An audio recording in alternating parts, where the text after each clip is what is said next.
नमस्कार, स्वागत आहे तुमच्या अमरकथा या यूट्यूब चॅनेलवर। नाथ संप्रदायातील जालेंद्रनाथ हे अत्यंत सिद्ध आणि चमत्कारी योगी मानले जातात। त्यांच्या जीवनातील एक अद्भुत प्रसंग म्हणजे गोपीचंद राजाची माता मैनावती हिची त्यांच्याशी झालेली भेट। जालेंद्रनाथांनी अनेक वर्ष कठोर तपश्चर्या करून असंख्य मंत्र, अस्त्रविद्या आणि दिव्य कविता सिद्ध केल्या। त्यानंतर ते तीर्थक्षेत्रासाठी निघाले।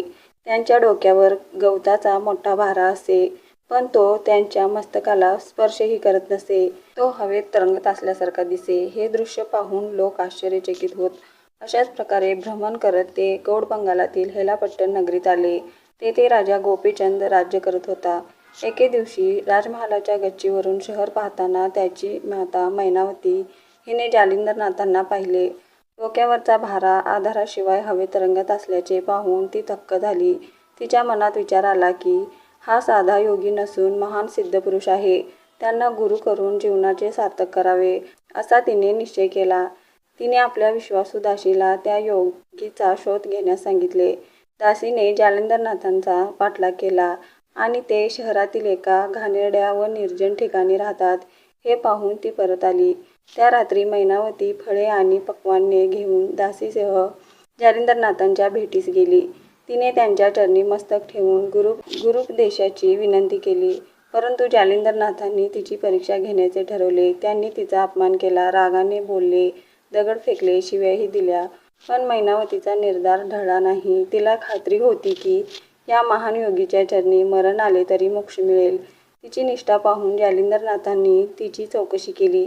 तेव्हा तिने आपल्या पती त्रिलोचन राजाच्या मृत्यूची आणि संसाराच्या क्षणभंगुरतेची व्यथा सांगितली।